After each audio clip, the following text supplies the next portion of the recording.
All right, we'll call the May 6th meeting of the Site Plan Review Technical Advisory Committee meeting to order. We'll note that we have a quorum. On the agenda, I'll note we just got a late request from 0 Banfield Road to continue to June, so if anyone's here for that, they've requested to postpone, so we'll move that one to June.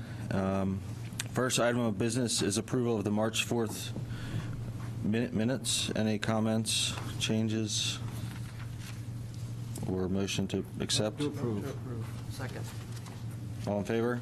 Aye. First item of old business is the request of Riggs Enterprise LLC for the property located at 806 U.S. Route 1 bypass. Existing site plan approval was granted a second extension by the Planning Board on June 20th, 2024 that will expire on June 23rd, 2025. Purpose of this submission is to request an additional one-year extension. No changes to the existing site plan set are proposed. Property is located on Assessor Map 161, Lot 43, and lies within the business district. Welcome. Thanks, Peter. So for the record, Alex Ross, I prepared the original site plans. I'm here with the builder, Dave Grzybowski. If anyone's been by this area, you'll see there's a lot of activity going on, and that is for the neighboring site, 822. So originally, 806 went through the approval process, and then 822 went through the approval process. 822 is now being built out, and because of the complex drainage, if you recall, goes through both properties underneath existing buildings, it takes a little bit of time. So that is why we have a delay, and we're requesting an extension for 806. And so nothing has changed on this site plan since the original submission? Nothing's changed, yeah, all the original approvals. All right. Any comments from TAC members? All right. We don't have to have any public comment on this, but if there's anyone, I'll entertain it. If anyone has any comments from the public on this one? Seeing none. And none on Zoom. We'll open it up for further discussion or a motion. I would move to grant the extension. Second. Any discussion? All in favor? Aye. All right, thanks. Thank you. All right. Item B is postponed, as I just mentioned, so we'll move on to item C, request of 361 Hanover Steam Factory LLC, owner for property located at 361 Hanover Street, requesting site plan review approval and preliminary and final subdivision approval for the addition of 3 new residential structures and renovation of the existing commercial building at 361 Hanover Street with associated and required site improvements. Said property is located on Assessor Map 138, Lot 63, lies within the Character District 5 and Downtown Overlay District.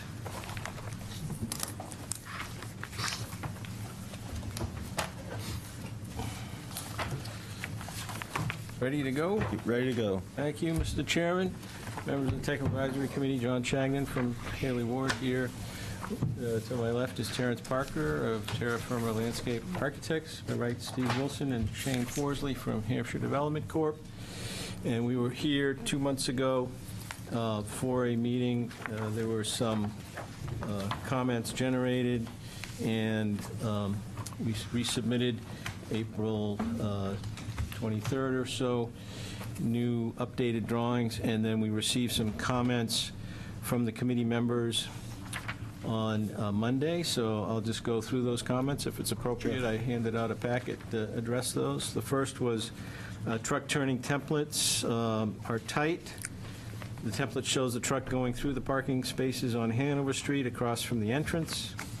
Additionally, show that the apparatus can exit the site to the public way on the Hill Street side, and show if the apparatus can access the site via Hill Street and exit onto Hanover. So the templates have been adjusted, and in the packet is T1, which is the passenger turning template, and T2, which is the fire truck turning template. A number of things that were commented on regarding turning movements and templates have been adjusted on the first page, sheet C3. So the site now is pavement from building to building. There is a 1-foot cobble edge near the garage entrances, but the intent of the previous plan design, which you could bring up C3 if you wanted, was it had the same width, but we had a flush surface that was varied in textures to slow the traffic down. So understanding the comments, though, we've taken out those cobble bands that were sidewalk width, and now we have the 24-foot access coming off of Hanover Street, wider access through the other part of the site, and there will be no bands. Also at the intersection of the driveway in Hanover Street, so we've pulled back the tip downs. And the second half of that comment is regarding the exit via Hill Street, and it mentions some down street intersections, I believe, and we're not doing anything to those intersections. So whatever condition exists now, we're not changing at all. So I guess the other question, which might come up later with Deputy Howe, is does he want to bring a fire truck onto the site or not? But we can talk about that in due time.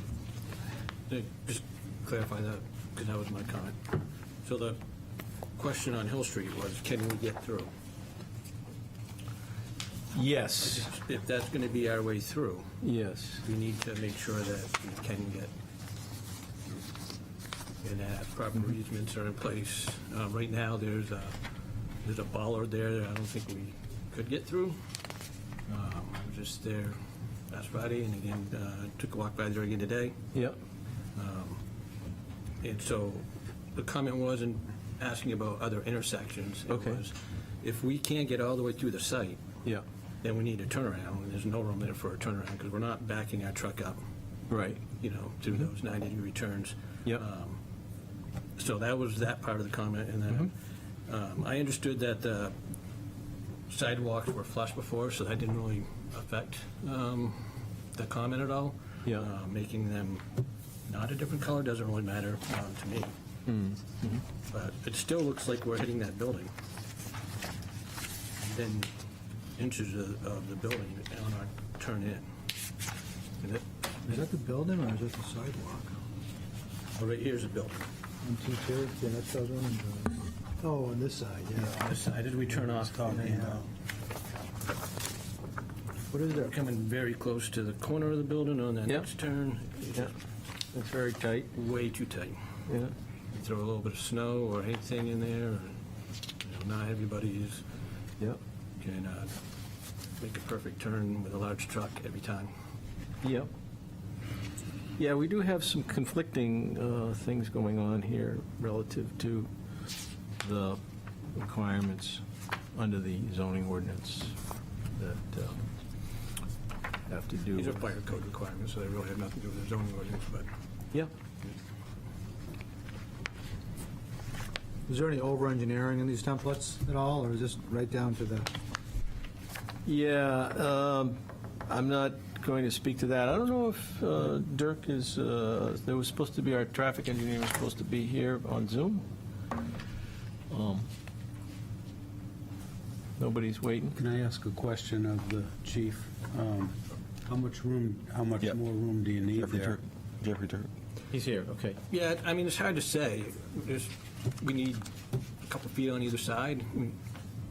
Like if you had another couple of feet to the corner of the building, that might be satisfactory, then they could, Yeah, and the same with the other corner. yeah. She, And if I look at these templates, I'm not seeing that, if I'm looking at the red line, it doesn't come very close to the Building A, the building that you're driving towards. So I'm not sure, you know, like the double hashed is the edge of the landscaping, and you're 10 feet off of that at the closest point. So if that arc were a little bit broader, you'd still be on the wearing surface, you'd be in the other lane, but the only people using those lanes is the 6 residents of Building D and the 6 residents of the condo building next door. As far as where that pylon is, I think you're referencing at the 4 points there where the 4 corners come together, Foundry Place, at the end of Hill Street. At the end of Hill Street, there's a cement wall. Yeah, that's right on that point. There's nearly 20 feet to the Foundry Place building on that side. And on the other side, we're not authorized to tell you can drive your truck down that Hill Street or not. We've been actually told we don't have any right to go down there, so we don't have any control over that. Right, and that's something that we need to get squared away before, is whether we can get through there, and if we can't, then what's the I think solution? the answer to that is we can't, because the owner of the next 3 tenement buildings has precluded it. We have no easement there that I'm aware of, but we're not changing any of those conditions. And that piling is just to slow people down from whipping through there. But that's our property line. Yep. And everything to the right of the piling could be parked on by the condominium building, and to the left is 18 feet to the corner of the building, so I think you can get your truck through there. And I don't know if there's some rule that allows you to, in an emergency situation, we're not talking about taking deliveries or UPS or anything like that, we're talking about the fire department and lives being at risk. Is there something that would allow you to go through there? How would you go through there now if? We would go through there if it's open. Well, we're regardless not of- closing it on our site plan by any stretch, you know, we're not changing anything there, so, Right, but so if we can fit through there, we will go through there, if we have to. well, we'll check it out with you and do some measuring and stuff, so. And we can try to improve this turning radius. You can see if we broaden the radius on that pink thing, we come nowhere near the curb on the other side. What's the black line, though, in the radius? It's the overhang. Body. It's the body. Right, so your body's hitting the building right now. Yeah, we've also just stayed away from the tip down, so, you know, maybe an exercise of paint on the ground and try it that way. Worst case situation, I can shorten that building 2 feet and give, that's why I was asking how much more he might need. I want to be productive about it. I do have some latitude on the length of that building. So, And we're very close to the parking spaces too, so just, you know, like right now, it's showing essentially, you know, It's tight. a perfect turn. With a car not over at all on that parking space, and Yeah, in the wintertime, that car is going to be out into the street more with snow. yeah, things change in the winter for sure. Yeah. What about snow removal for this site? Where's that going? I know I'm kind of getting, but Off-site. oh, I see. It's close. Yeah, sure I is. had a question about the drawing, too. Looks like a property line that you're going across, too, the point above the 13864 lot on the right Yeah. side. Yep. Is that someone else's property? Is it There's a access? comment later about that, which you can get to, or we can do it now. Up to you. Somebody had the comment there? Yeah, it Yep. was in our comments. Yeah. You want to do that now? Sure. Sure. So that comment was 16, I think, John. 16, yeah, 16. So if you can go to the orthophoto plan, Peter? Yeah. And if you zoom in a little bit, you can see that property is oh, yeah, that's a good view. That's a good size. Yep. So that property is that condominium there, and they have taken to parking not as that LCA plan has depicted. They parked parallel to the back porches, and then they got a third car there on the left, Yep. there. So if you look closely at the LCA plan, you would notice that there used to be a fence there, and that fence precluded them from parking the third car, the white car that we see here. So I don't anticipate that they would want to change that parking configuration, because it actually gives them more parking. So that's the answer to the question. There's not going to be a car. But they can still do whatever they want to. It's their property, right? It's still separate private property? Correct. Yeah. But that area's been used as access for a long time, and in fact, they have the right to go out. That condominium only has the right to cross over this property.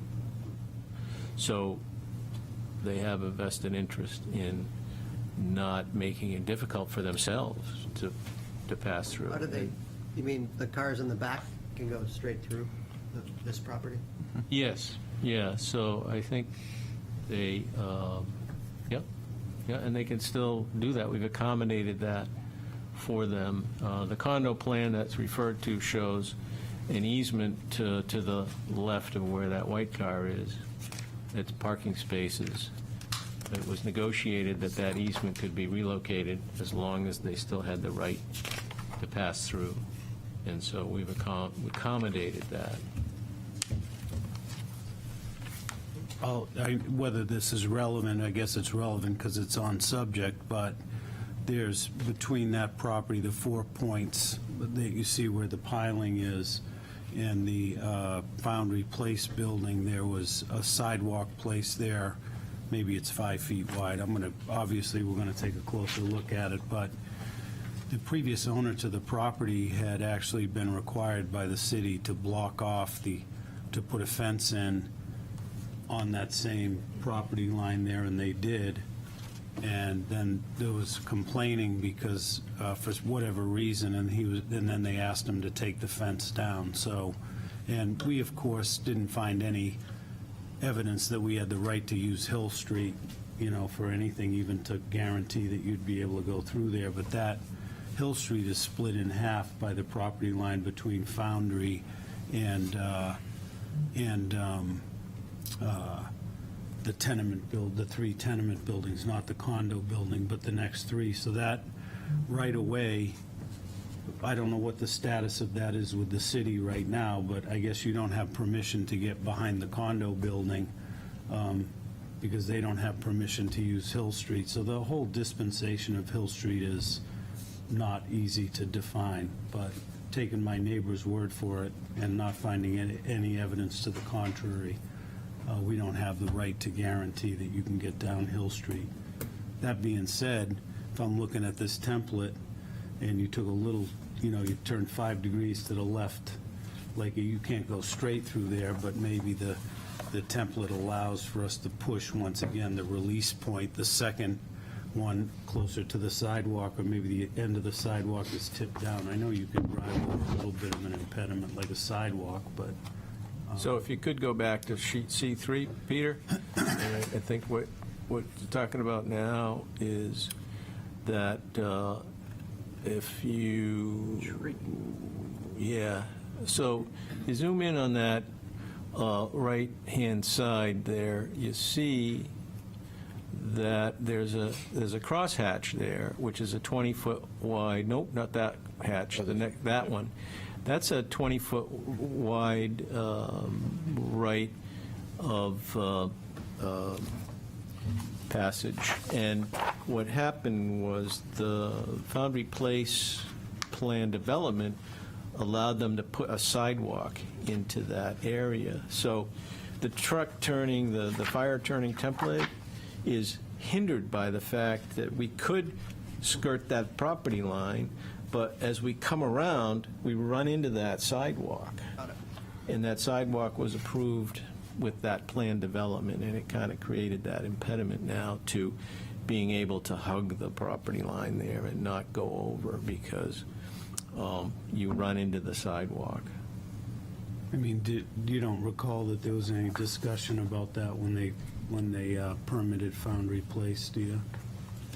I mean, I don't because recall, I mean, that sidewalk would have gotten in the way of them, you driving down Hill Street the other way and then not dragging a wheel, as they say, over the property of the condo building. yeah, I don't recall the exact discussion, but I mean, our main access to that building is on Foundry Place. And would you say laying a wheel on that sidewalk, especially if there's a tip down at the end of it, would be prohibitive for your fire truck? Considering it's got to be a 6-inch curb, but your truck would get over that without any problem, right? We may be able to, I'd have to, We can go check it out. figure out where we're going to set up. All right. I mean, I think the overarching question is, if we can't be guaranteed access from that side, then the fire code requires a turnaround on the property.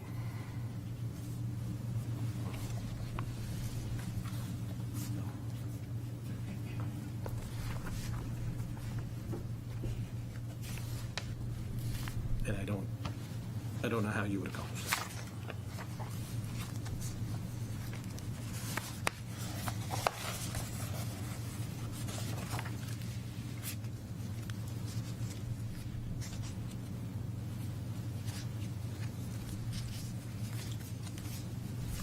Even the sprinkling the building is not going to make a difference on that one. No.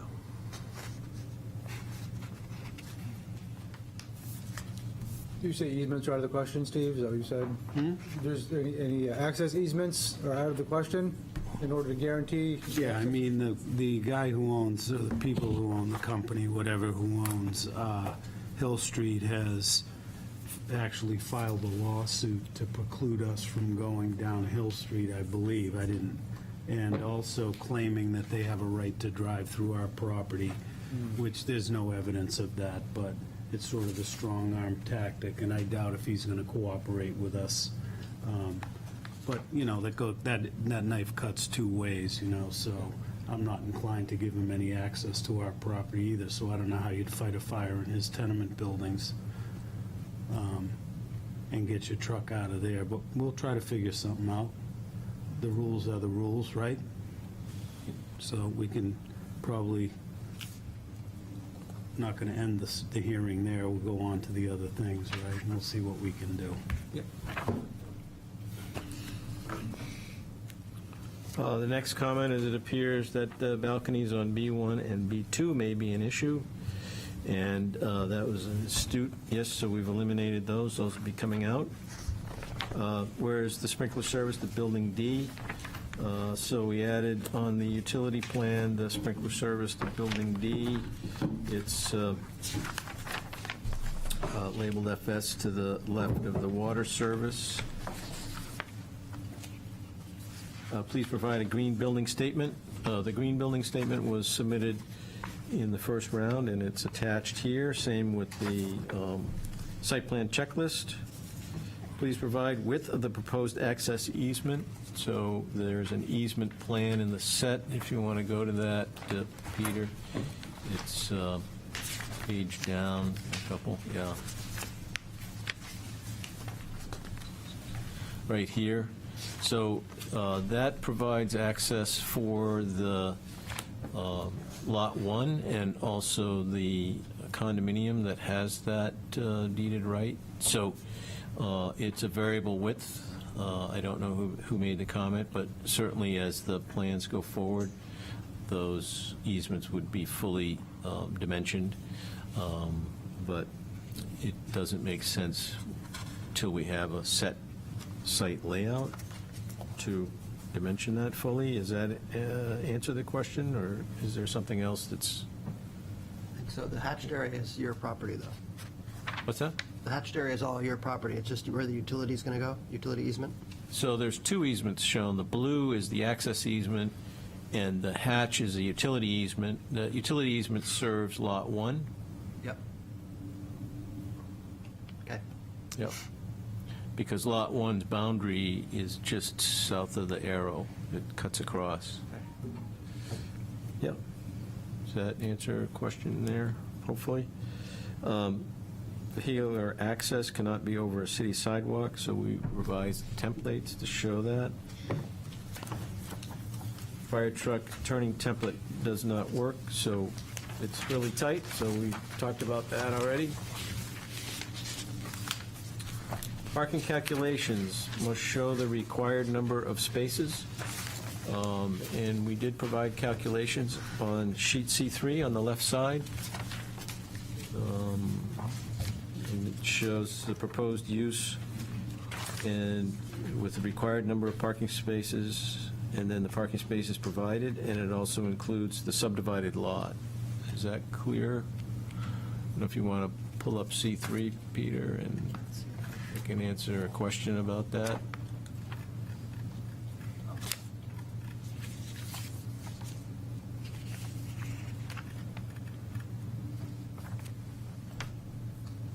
A little bit further down. Yeah, right there on the left. I don't know if there's another question about the parking spaces.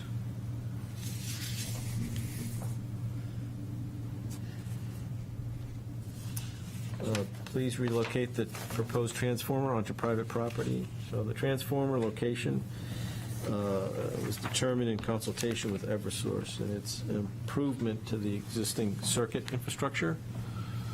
So if need be, we can go to the city council for whatever, or Eversource would go to get whatever licensing sort of would be needed for that.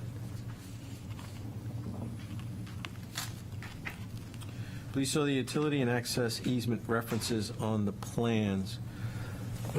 I think that refers to the notes on the easement plan. So I've noted some historical easements and referenced the book and pages. And there's an access easement to the city parking area, which is behind Building A. It was not defined in a specific plan location. It just provided access to that area. And we can take that up as a condition of this approval and delineate something on that easement plan if the city, to give the city continued access to that area. Nothing about the area that is on the east side of the lot and the proposed Lot 1 impedes that. We did put a 5-foot green space in there, but there's still a drive aisle and access. And so hopefully that can be something that would be dealt with as a condition of approval. Are you talking about the access back here? Yes. Okay, so I have some more current information, but I was approached by the city attorney. There was an easement that went back to when the Rock Street Garage was back there. There was an easement to the city that for a certain amount of money per year, which hasn't been paid in many years, that they had the right to access the Rock Street Garage. Discussed it with the city attorney. We agreed, and he agreed with me, that the easement was no longer in place because it was for a purpose and for a price, and it exchanged the use of 18 parking spaces that were partially on city property out back for the use of 18 city parking spaces out front that were not, off hours. And that was made between a business that was there and obviously with the property owner's signature, but it's no longer a valid easement. And of course, you can double check with him, but I didn't pick up on it on the first reading, and I didn't have a chance to confer and ask him to reinforce that with you. The city no longer has a right to access that property across hours. Not that I'd ever say no, or that our plan precludes it, because it doesn't. But just like it doesn't preclude anyone from cutting across our property at this point, there's no impediment to that. So we really wouldn't be looking to have that a condition of the approval.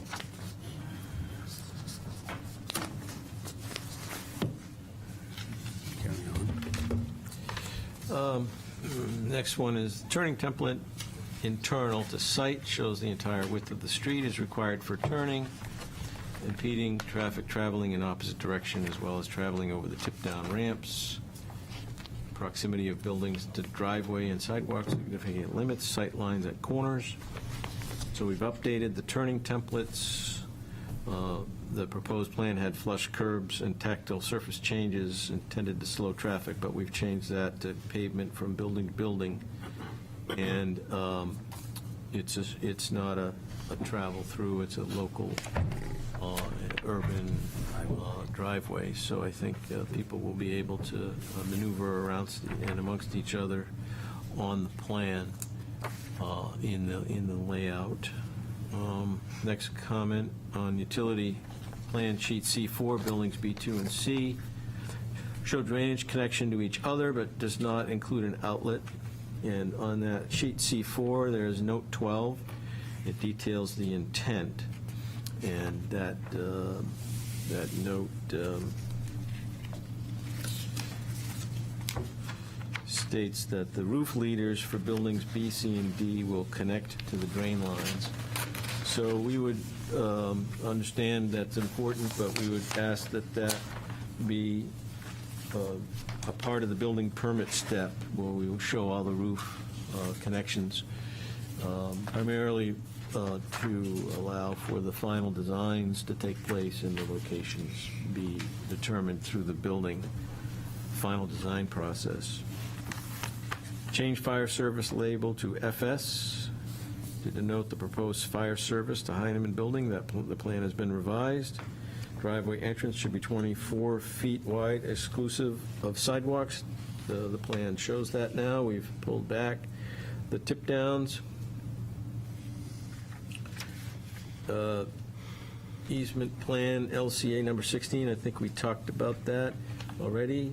Turning template shows fire truck driving through the no parking sign and parking spaces, so the template has been revised, so there is that room for the fire truck to not. And I think the sign, I don't know if we remove that, we can hang it off the building. It was something that was noted by the traffic engineer. I don't know what you think, Eric, if it's an absolute necessity. I mean, it's pretty obvious if you live there that you stop at Hanover Street. It should probably remain out there on the sidewalk, because people will park wherever they can if there's no signs, so. A stop sign? No, the no parking sign? Oh, sorry. The no parking sign, so that one is, I guess I missed that there's also a no parking sign. I thought you were talking about the proposed stop sign. Oh, number 17, is that what you're on? Yeah, but I thought you were talking about the no parking sign. So we'll just maintain a no parking sign on Hanover Street in that area. Yeah. Okay. Yeah, you can't go in the building, it has to be on the sidewalk. Oh, yeah, sorry. So it's where the new entrance is, right? Yes. So it has to be moved, Yep. basically. Gotcha, sorry. Yeah, there's no parking in that stretch of two-way on that side, right? Sorry, misread that. Vehicles backing out of the garages will need to exit the buildings into the drive aisle, and that's not uncommon in multifamily developments of this nature. They go slow, and people who are traveling to get in, either honk or wait. Show dimensions of bike rack areas and state bike rack spacing requirements. So the bike rack area is 4 feet wide, so we think that's enough space for a single loaded rack, like a foot off the building.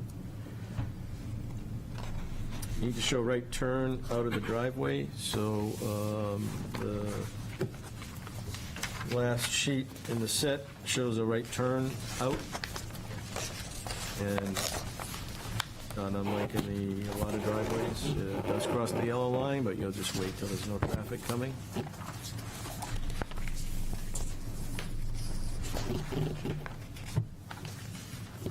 Internal sidewalks will need to be kept clear of any obstacles to vehicles, such as chairs, plants, and et cetera. The internal sidewalks have been removed. What is width of garage door for the two-car garages? Those are 16 feet wide, and the interior widths of the garages are shown on the floor plans and I'll leave that to the architect in that part of the design. I believe that those are the comments, and put it up to. Also, I did include another sheet in the set, which is the existing average grade plane calculations. We hadn't submitted those before, so that's the lower of the two, and here to answer any questions.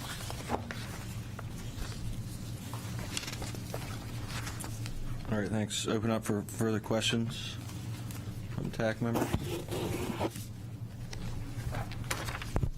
You know that retaining wall that runs parallel with Foundry Garage, and it's leaning quite severely now and cracked. Is there any, you guys looked at that? Is there any? It's not on their property. It's not on your property? No, it's on city property.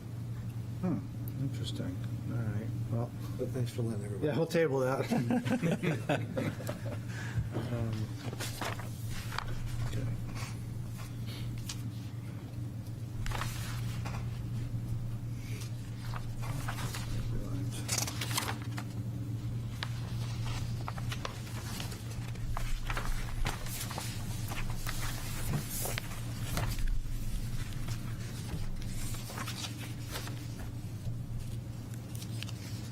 Well, I don't have any questions, but I have comments. I just think that with 40 units on this site and the small area you have for navigating, it's just too tight for vehicles to get in and out. The buildings are right up to the back edge of the sidewalk. You won't be able to see, when you turn in, right turn from Hanover into the site driveway, you can't see if anybody's coming out. And you need the entire width to make that turn. I just think things need to be pulled back from the street, rearranged. You have a lot of units in a very small space. It's going to make navigating on site very difficult, extremely difficult. A lot of blind corners and places where you just can't see people coming. But it's a tight area, turning in and out. I'd rather see the driveway opposite, what is that, Pearl Street? You have better access straight into the site from there, rather than these turns that you're halfway between Pearl and A lot Rock. of driveways there now. Yeah. It's, from a traffic circulation standpoint, it's just extremely tight, and I think it's going to be a very difficult place to drive and maneuver in here. I mean, I know in 40 multi-units, yes, you do have this condition, but 40 units in this small of an area is a lot. You're going to have traffic coming in and out that you can't see each other coming. That's my main concern with this project.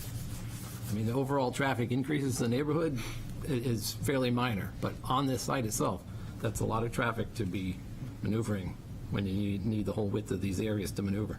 So I have serious concerns with the way it's laid out.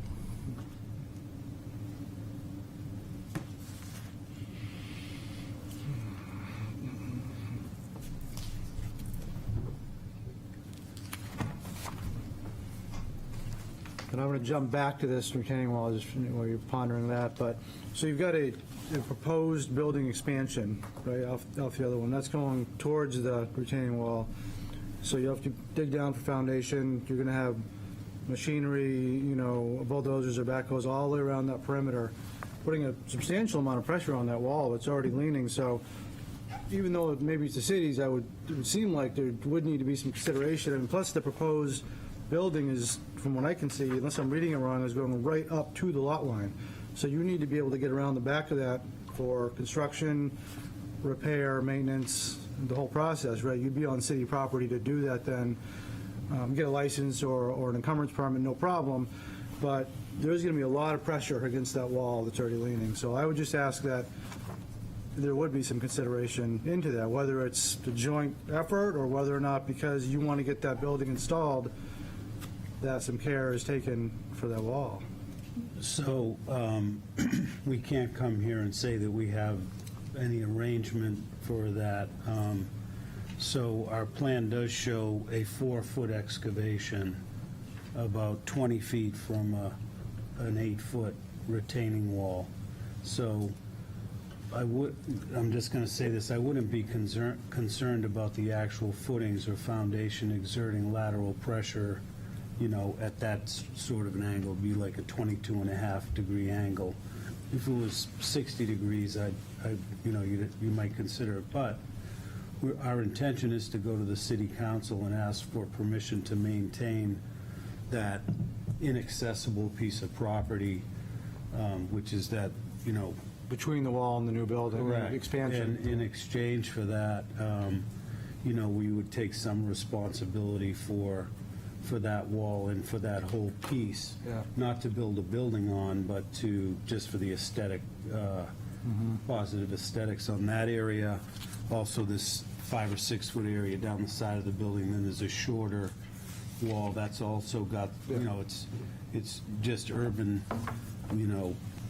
weeds and, rubble and stuff, but it's certainly city property, so we can't represent to you that they're going to go along with that, but I think the city will have an opportunity, you'll have an opportunity to either support or, and about half of that wall's new, and about half of it's vintage. I don't know what the vintage Yeah. is, but that's the part you're talking about, and then it becomes new again down by the transformers.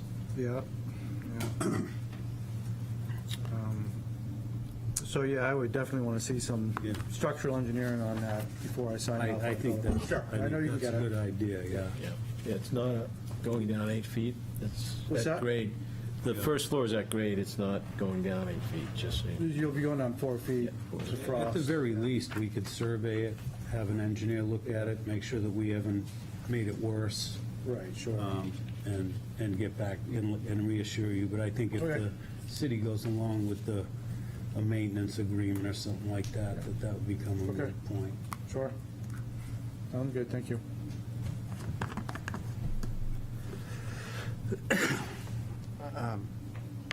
I'm just looking at someone mentioned the transformer on the city property, which you just said you'd have to talk to Eversource about, but there's also landscaping, and it looks like some steps or easements, or not easements, but stoops, maybe, I don't know what that are on city property on the left-hand side of the site. Sure. So you just need a license plan or something to address that, if that's the case. Yeah, so buildings B1 and B2, they have, I would call it, frontage, they front Rock Street. Yep. So it's just the typical stoop to sidewalk arrangement, whatever that, if that needs a license, then, but typically, everybody who builds has the ability to go between their front door and the sidewalk. And This is so- over in this funny piece of property rather than on the actual sidewalk of Rock Street, right? Right. I think he's talking about the City parcel. city parcel. On the right away. It's a city parcel. The improvements here, yeah. But the sidewalk is part of the Rock Street right away, yes. Right, so I think you just need a license plan or some kind of request for that. Okay, yep. For the cobble walkway, is that what you mean? For the ones that, the access to the buildings that go onto the city property and for the landscaping that's in there. And how that's going to be maintained. Yeah, and so the other thing, since you mentioned it again, and I mentioned it, and it's been mentioned, the transformer that you see there is part of a request by the utility that to loop the transformers that are feeding the building. So right now, the larger building A has a perfectly adequate existing service from a perfectly adequate transformer and meter banks and the whole 9 yards. It requires no power upgrade for this development. That being said, the original plan we had, which had a similar size building to the front, would have required more transformer power. These smaller buildings could actually be fed overhead if something crazy happened, like the city said to the utility, we don't want you to put a transformer, but having that transformer there represents a significant outlay of the development for the benefit of the whole neighborhood, not our buildings. And so we're going to take a look at that and see if we wouldn't just feed these buildings from the, and use the thing, because use the overhead capability, because there's a high power line right in front of the building. They have no intention to move it, so we're looking into that. We have a call into the engineer to see if that we have a plan B, if you will. Okay. Yeah, so I just want to reassure you, we're not saying that's a foregone conclusion. What we're saying is it's a recommendation of the utility company. It's not essential to our development. We'd be happy to eliminate it.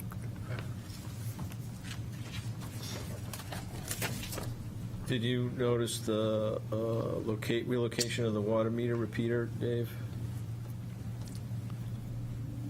If you go to sheet C3, Peter, I just showed Yeah, that. probably, John, but I mean, honestly, I think the layout's going to change, so I haven't really got too far into reviewing fine details on the utility plan.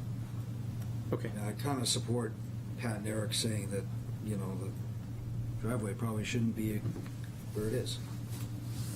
So things probably should change around. Okay. Yep. Just so you're aware, the ordinance requires that we have that much building on the front of the street.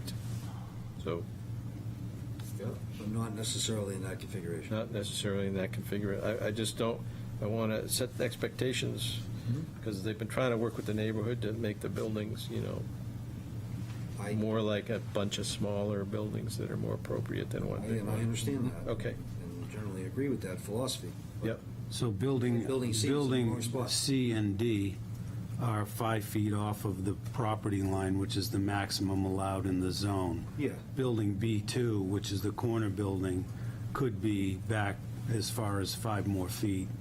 And the way I look at this plan, and it might be the wrong way, is if we broadened the curb cut at Hanover, so you see the tip downs and then you see the tactile pads. If you pulled took that last 5-foot section of sidewalk off on the left and right and pushed everything back, it would certainly give you a more generous radius going into the driveway. The way these are set up, it's still set up as though you have the sidewalks there on the sides of the building. So we'll take a shot at improving that. I really feel that the driveway should be across from Pearl Street Okay. for many different reasons.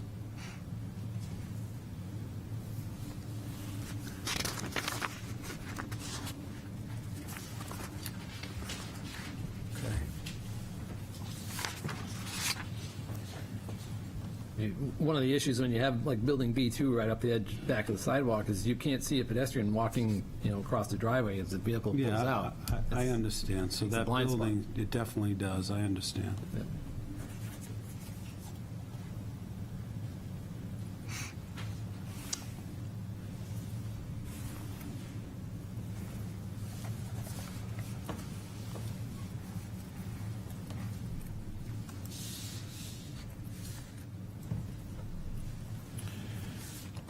All right, I'm going to open up for public comment at this time. We can come back for further comments, but anyone present or on Zoom want to make any comments?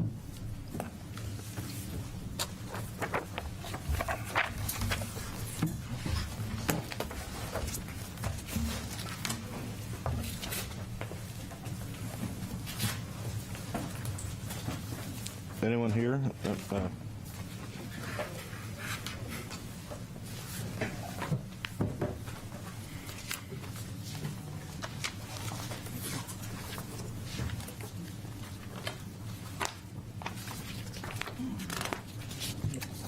There are not enough of those, I'm sorry. They were emailed previously, but I just wanted to present those. You can look at them later. The backside, the second page shows, Just state your name for the record, oh, please. yeah, good, yeah, Elizabeth Bratter, property owner, 159 McDonough Street. The second page shows how that could be accomplished using the Rock Street area. If you have any questions, I can explain it. I don't necessarily agree that adding 65 to 92% of a traffic increase on Hanover Rock and in that general area is really safe in any way, shape, or form. We already have people cruising the neighborhood looking for parking spaces for free on a regular basis. That's why there's over 500, I believe, daily trips that show up on that street. It's kind of crazy. Most neighborhoods do not have 500. It would be nice if we could agree that a traffic information presented is lacking and needs some comparisons. Please ask the development team to present an updated traffic report that compares what is existing to what is proposed. Accurate information obtained by actually measuring needs to be used. It should include all intersections that were missed, that were listed in the letters that many people sent in, their levels of service as well as trip information. It could demonstrate how moving the driveway to Rock Street without direct access into the neighborhood will have an impact on the level of service at all intersections. Both traffic reports presented showed no change in the level of service for Bridge and Foundry Place. That was with 51 or 48 units. Now they're talking they have 40.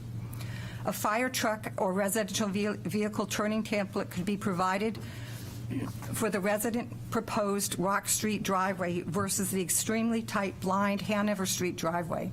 This could include widening the spaces between the buildings, which is what I show on that drawing. They're 10 feet, almost 9 to 10 feet wide, which would allow for maintenance and fire access. I live 10 feet apart from my neighbor well, I don't live there now, but I lived there for 35 years. If I wanted to work on my building or have anything done, I needed to go into the neighbor's yard. So it's ridiculous that they're starting with it too tight to begin with. I just want to remind you that 93 Pleasant Street, their traffic report took place in 9/30/21, if you want to look it up. They had far less existing trips. They have far less increases in trips. And that report included stopping distance, which could be helpful here since there's a well-used park and playground in that neighborhood. 93 Pleasant Street was also required to add an audible pedestrian signal. An audible pedestrian signal can be very annoying and could be considered a negative in addition to this neighborhood. But having a driveway that's a safer place with better sight distances and sight lines could be a more realistic way to consider doing this. The building elevations for various sides of the building do not seem to be included. It seems odd to me that the Heineman currently has a few steps to get up to it, and yet the lot is shown as flat. That was that retaining wall that you were talking about. That lot is shown as flat when you look at the grade, and yet they show an increase in grade as you go along Hanover Street. That seems odd to me, but I'm not that great with grades, so it could be right. The amount of street parking to be removed doesn't seem clear to me. The landscaping seems to block sight lines, and that could be addressed easily. This lot seems to have a lot of impervious surface. They do show a variety of sizes of catch basins. It seems this will be an increase in volume being added to the existing systems, and I have concerns about whether there is a time-release catch basin being used. I do want to say they have been trying to work with the neighborhood, but I think they're still very, very big, and there are a lot of complaints about it. I hope you took the time to read all the different ideas people have on how to solve some of these problems. People are not just complaining. So I would appreciate it if you took the time to read all those letters and to consider other options. Thank you. Thank you. Anyone else present? Come on. My name is Jeff Sabin.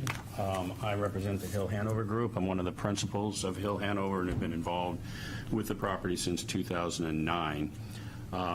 We're not here to oppose the development. We recognize the TAC group as an advisory committee. We're here to remind you that there is significant litigation that's going on right now, and it was already stated in a very minor fashion. The impact of the litigation will have great impact on the fire department requirements, the traffic requirements, any traffic counts or directional assumptions that are being made right now will be impacted by the outcome of this litigation. And so all I want to do is make it clear that there are other factors that have yet to be determined with this. Our belief is that at the very least, the developer should be required to return to the TAC group once the litigation is resolved, and then you will have more clarity on some of these items that at this point you don't have. These are all important factors that have a great deal of impact on the density of the project and the location of the buildings. The only other thing I wanted to add is the assertion that somehow Hill Hanover Group is trying to strong-arm the developer is a bit disingenuous, and the only reason that litigation was filed is because previous attempts to work directly with the development team were spurned, and the other comment that the knife cuts both ways is a prime example of the type of situation that's happening right now between some of the neighbors that are trying to be constructive and the opposition that's being created at this point. So that was my only comments. Thank you. Thank you. Anyone else present like to make any comments?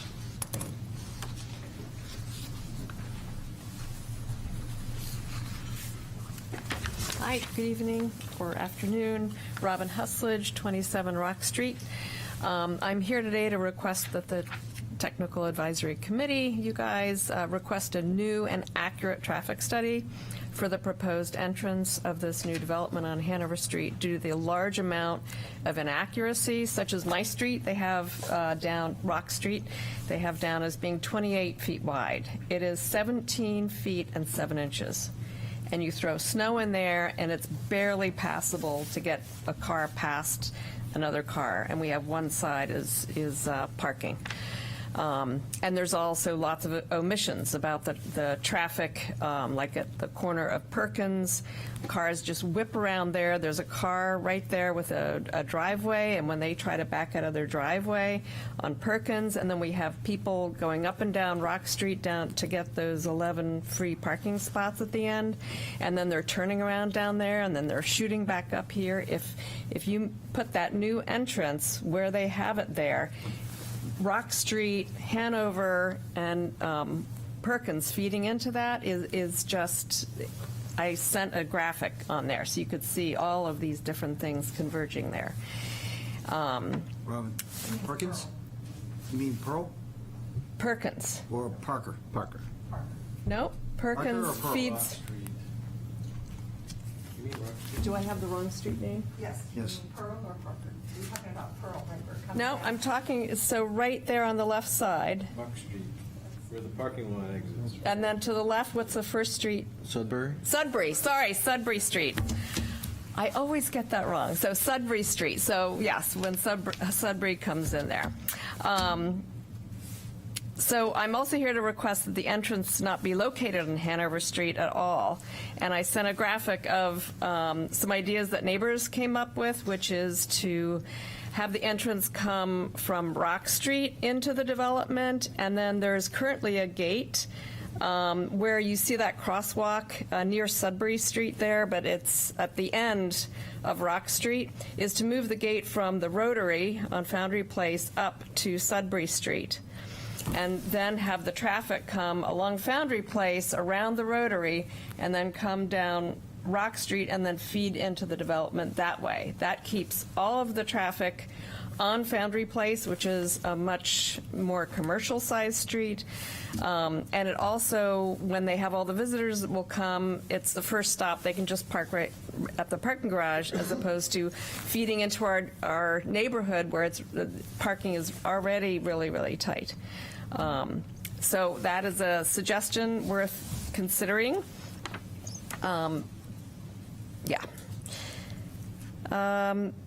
So anyway, that's pretty much what I wanted to say, is huge concerns about traffic safety, and that there are other ideas for entering and ideally keeping the traffic out of our neighborhood, because it is significant.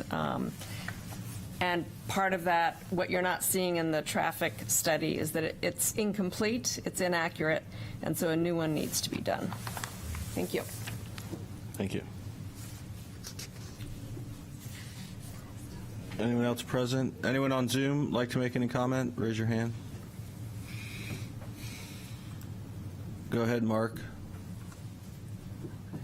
Hello. Can you hear me? Yes. Hello, can you hear me? Yes, go ahead. Oh, excellent, thank you.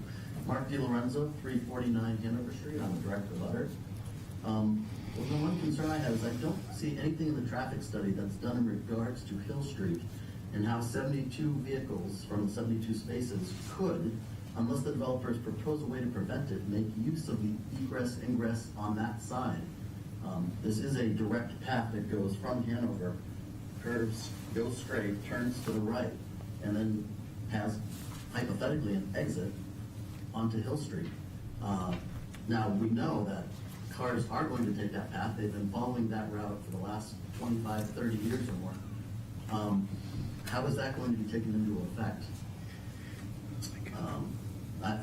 We know that they don't have technically the right to, as that is a private way, but cars are going to do it. I mean, people do now.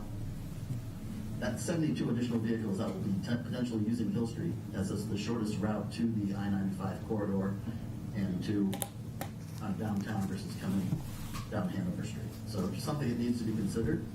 I personally use that route many times.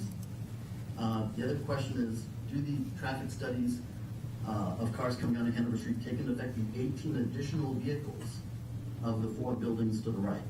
So our building at 349, 339, 337, et cetera, all of those buildings have easement access rights through from Hill Street to Hanover Street.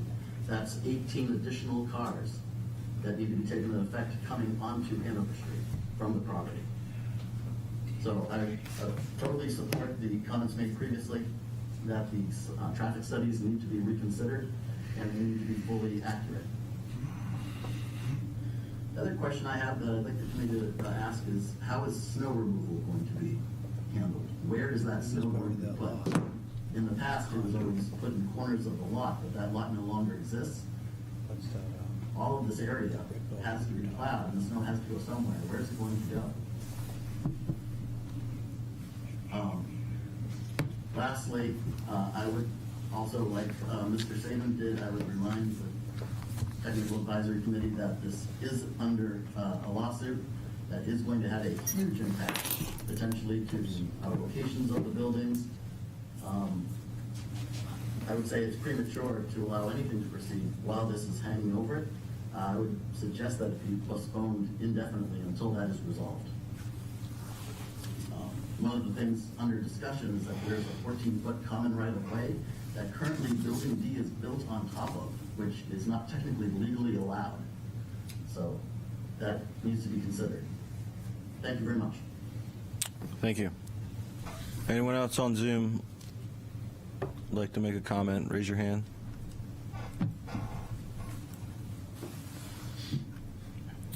All right, seeing none, we'll close the public comment portion. Nope.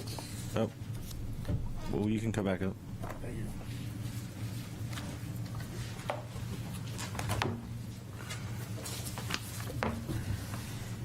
I mean, I think there's some things that need to be said, so if it's okay to make some additional comments. First and foremost, there's been a lot of discussion about the traffic study and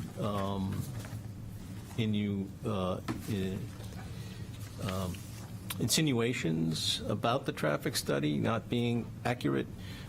Eric is the city's reviewer of traffic studies, and if he thinks there needs to be a revision, he needs to say so. Otherwise, I think that discussion needs to end.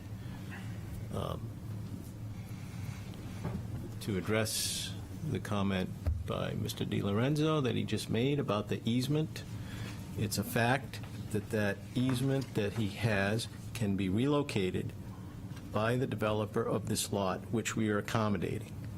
So there's nothing illegally, he's not interrupting anybody's easement illegally, as was just stated. So I'd like to be clear on the record that if there needs to be something done to the traffic study, that you tell the team right now.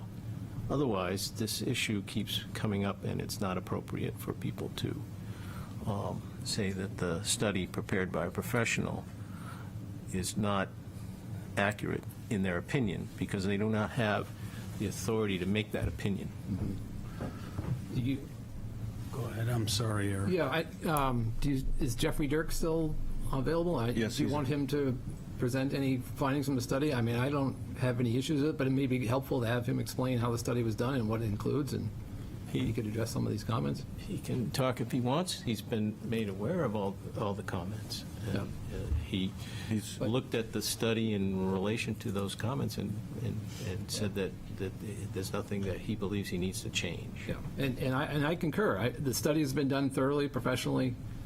What people are referring to is there is a high percentage increase in traffic due to the project, but overall, on the streets and level of service, there is not much of an impact.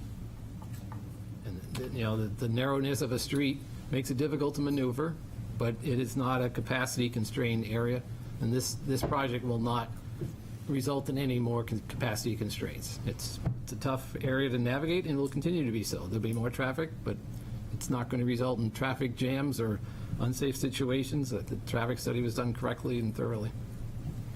I think Jeffrey, go ahead. Thank you, and I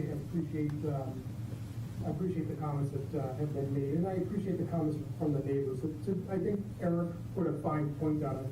To be very clear, this is a professionally prepared traffic study by a professional traffic engineer with over 30 years of experience, significant experience working within the city and in similar type of neighborhoods. I understand it's a very technical document and in some cases difficult to read and comprehend. We have provided responses to neighborhood comments. I do want to assure the residents that have spoken, everything that they've mentioned has been taken into account in the transportation study. Any dispersions of inaccuracies, I think, it's a very strong statement to make. And I think Eric has reviewed it. You have a professional engineer that prepared the document in a professional manner in accordance with the New Hampshire Department of Transportation standards in consultation with the city departments, submitted that document to city and to Eric to review. Eric has completed the review. Our findings as it relates to the project is exactly what Eric described. We understand the street network. We understand the one-way traffic patterns. We understand the narrowness of the streets that have been described by the neighbors. That has all been considered in our traffic study.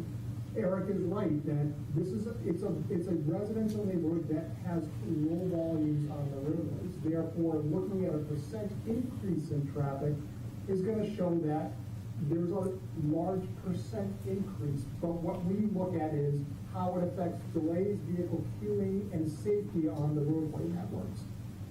The conclusion of the study was that the additional traffic from these 40 units at this location with the existing street system, including all traffic from all the existing residential uses in the area and planned future development, did not cause a material increase in delays or vehicle queuing at any intersections. Discussions about safety and circulation and things like that, I think, are appropriate, and that's something that, as we've talked about as a part of this meeting, are things that the development team is going to look at, certainly working with Eric, DPW, police, and fire to make sure that sight lines and circulation are appropriate and work for the project. And I think those are all very valid, relevant comments to come back. But I do want to, I think as was mentioned, the dispersions as it relates to the traffic study not being professional and having inaccuracies is 100% wrong. And I really want to make that emphasized. Just because that there's an inability to understand the technical portions of a traffic study does not mean that there's inaccuracies. So I think it's enough said on that point. We appreciate the opportunity to work with Eric and to continue to work with city staff on the comments that have been raised about access and circulation. But I think as it relates to measuring and quantifying the impact of this project on the street system, we've done that in an accurate and fair manner and have had the benefit of Eric's review. So I'll turn it back over and thank you for the opportunity to comment. All right, thank you. I'm going to let Mark, you've raised your hand again. Go ahead and make one final comment.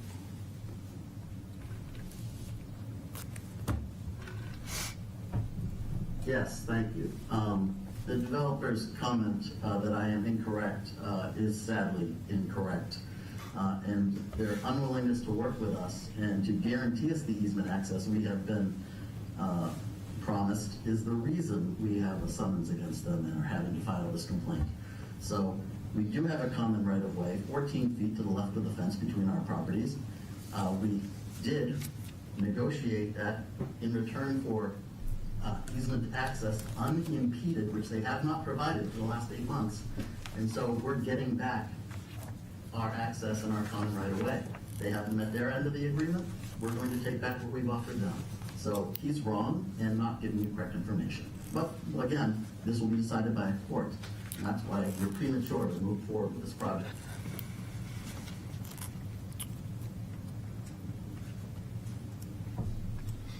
All right.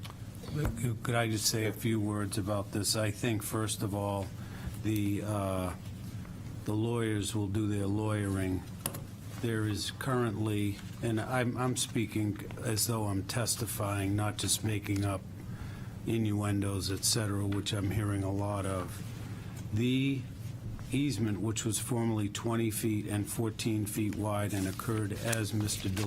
Di Lorenzo states, was signed off by the condominium building in exchange for an easement anywhere that as long as we continue to provide access. It's not defined. Our site plan does not change their access across our property to Hanover Street at all.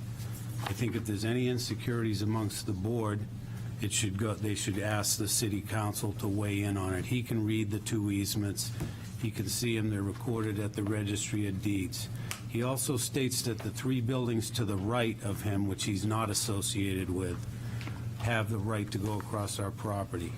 There is absolutely no record back to 1600 that would indicate they had any such right. And the city attorney should be able to do that or take the title search from my title company, two of which have done it, as I say, back to the 1600s.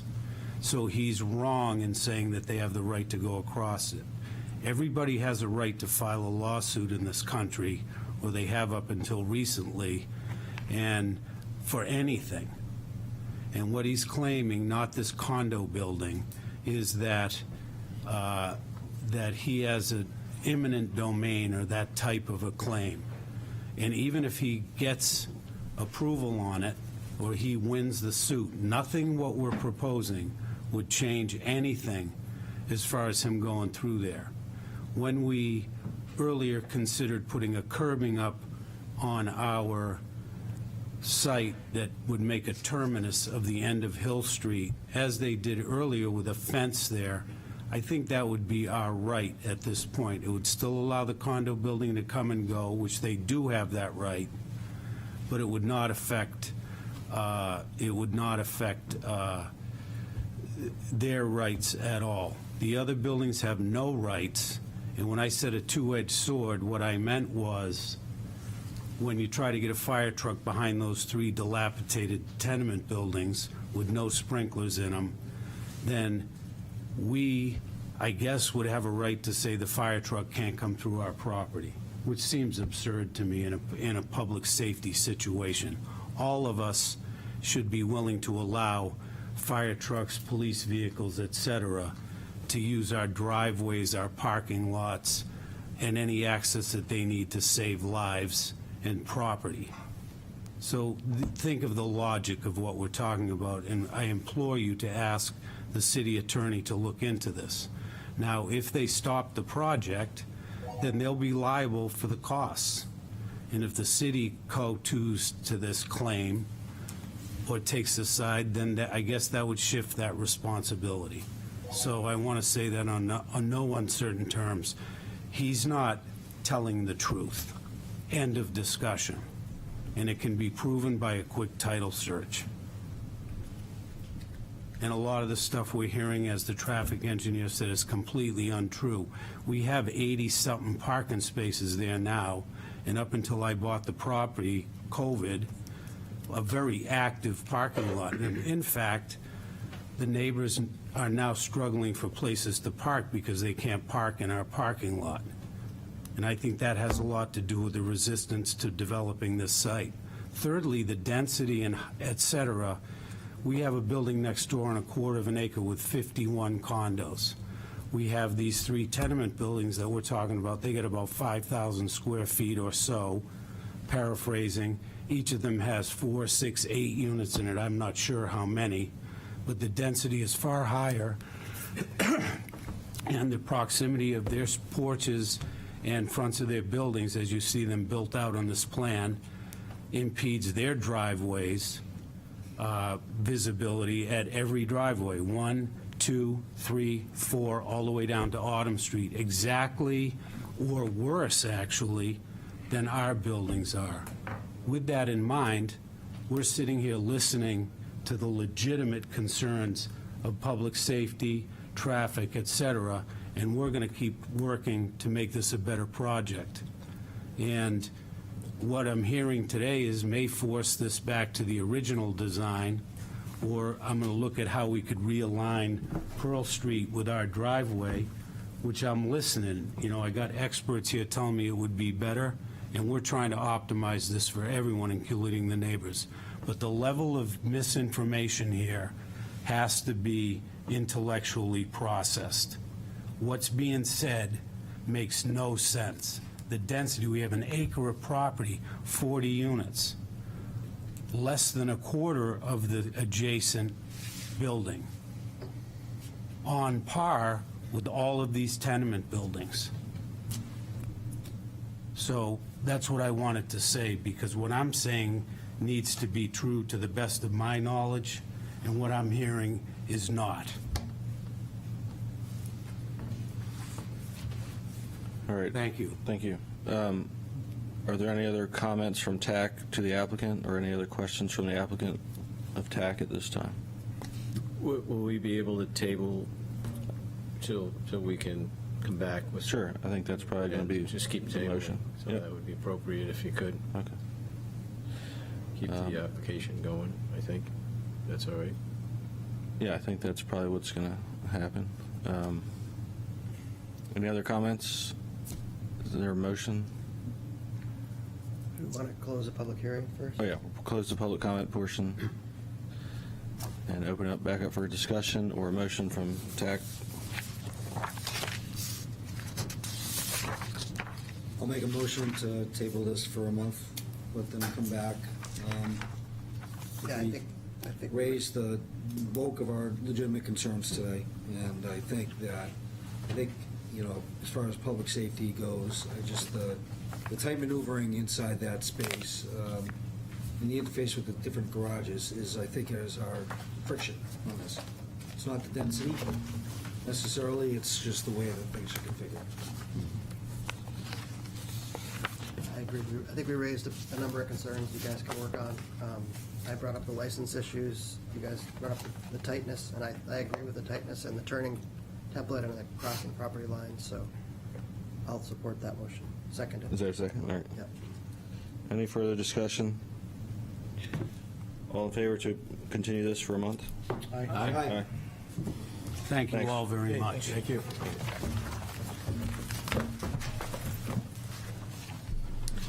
All right, now we're on to new business. Item A is the request of Strawberry Bank, Inc., owner for properties located at 65 Washington Street, requesting amended site plan approval for drainage and site improvements to an existing fully developed site. Said property is on Assessor Map 104, Lot 7, and lies within the mixed residential office and historic districts.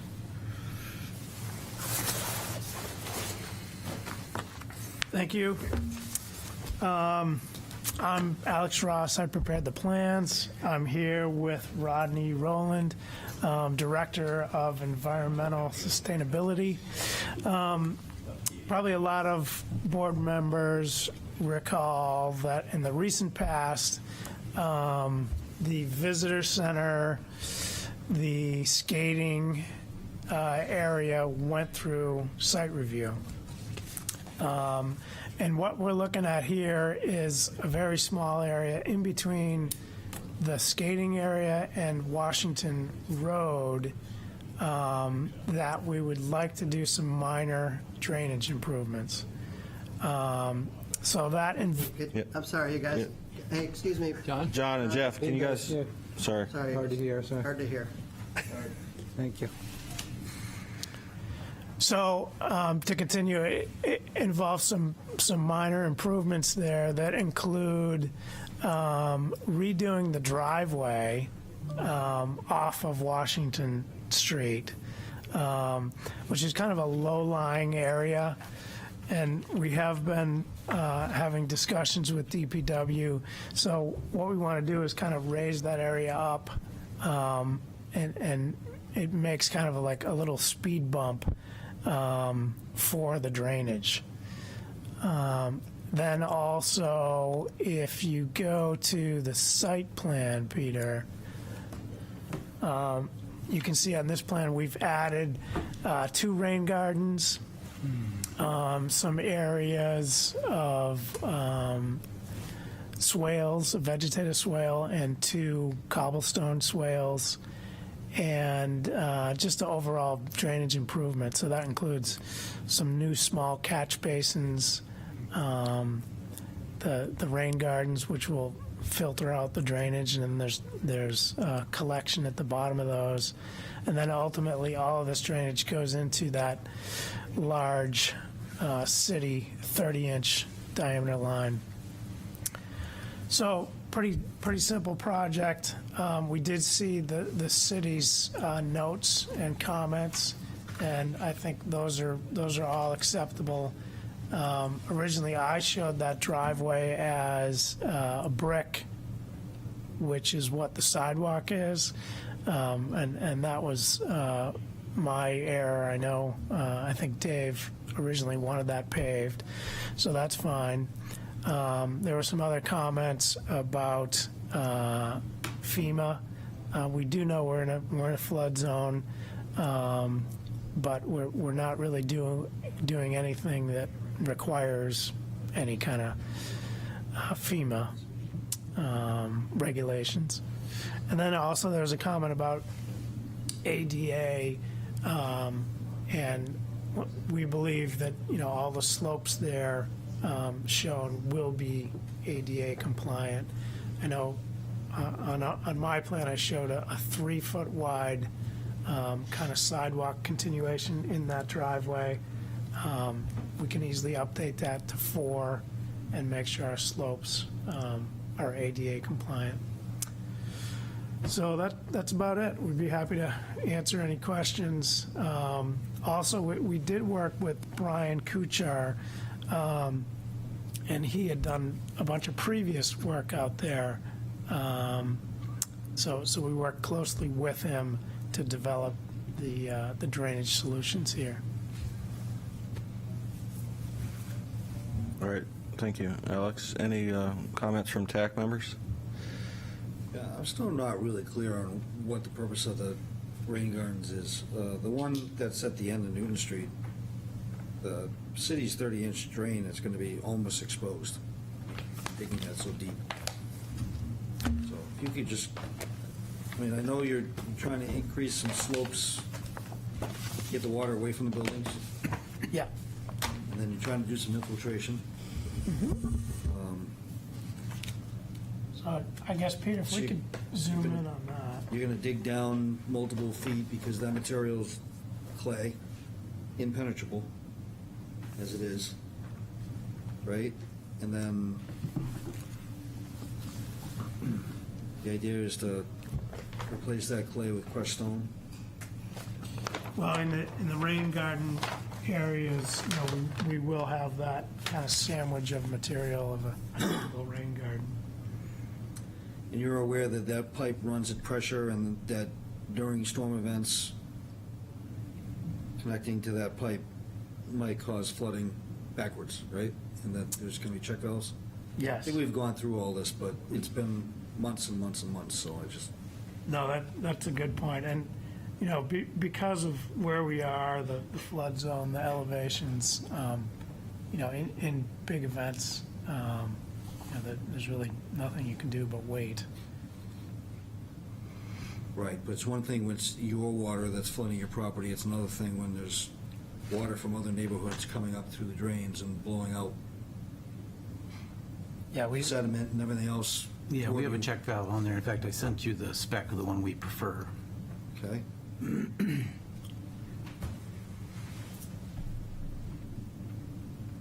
Inch pipe with chimney connection and saddle.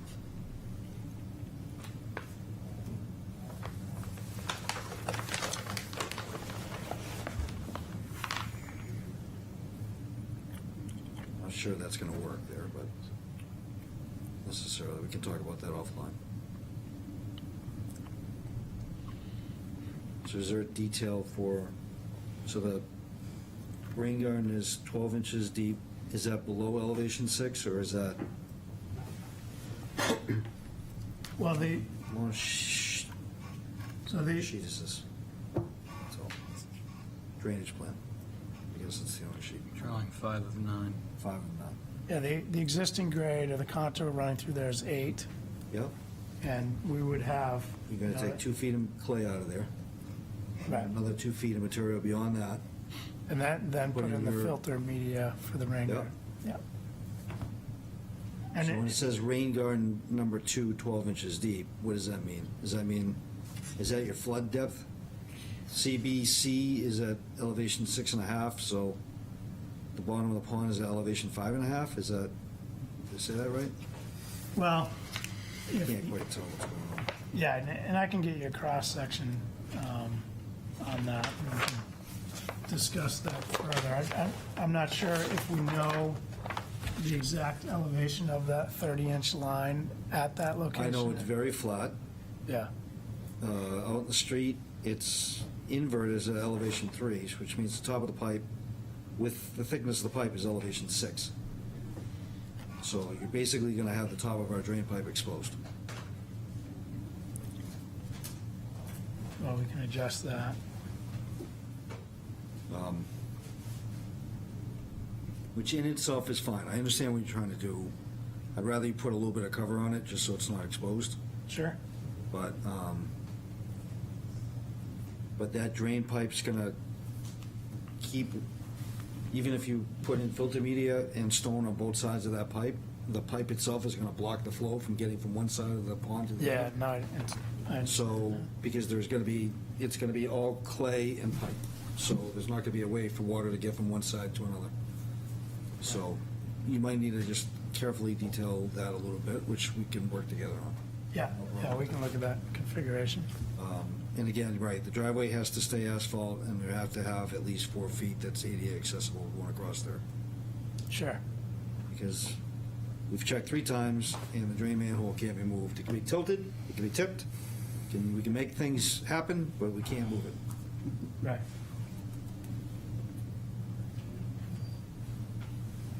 So is the idea that you're just going to sort of concentrate the standing stormwater in this location when it's raining? Yeah, our entire philosophy for our stormwater management plan, because the city system is compromised during high tides and storms, is a waiting game. So we need to make sure the water is stored over here and away from our historic houses. So that's really, this is the first step. Storage pond. Yeah, exactly. It's a big, this is just one element called Area Concern 2 of the 7 that we identified. Okay.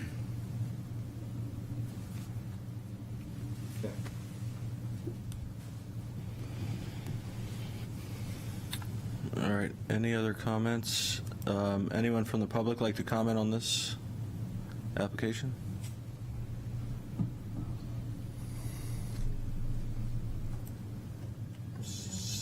There's just one person. All right, seeing no public comment, we'll close that portion. Do you think it's easy enough to work with Public Works offline? I think so. I think In Alex advance can of run the the meeting offline, and we don't have to involve everybody with that. I think it's just some minor grading changes. In general, I agree with the philosophy, and I think it'll work with some minor changes. So I'd recommend approval to the planning board with any changes that you guys come up with in your consultation prior to that meeting? Prior to submission? Prior to submission to the planning board. Yep. When's the planning board submission due? I hate to put you on the spot, but Well, for the June meeting, it would be May 28th. May 28th. okay, so we have some time. Yeah. Maybe next week we can get together, Sure. okay? Yeah. All right. So there's a motion, second? All in favor? Aye. All right. Thank you. Thank you. Thank you very much. Alex, I have no problems with the traffic study on this one. Hey, I like that. About time. All right. Item B, new business, the request of Sea Level LLC owner for the property located at 187 Wentworth House Road requesting consideration that the proposed stormwater alterations and the installation of a concrete cap at the existing commercial site be exempted from requiring site plan review. Said property is on Assessor Map 201, Lot 12, and lies within the Waterfront Business District.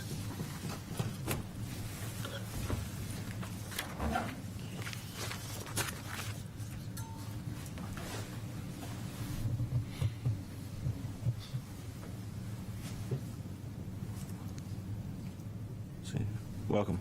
Thank you. Good afternoon. Steve Graham, Aries Engineering, Concord, New Hampshire, with our client, Carol Riley of Sea Level LLC.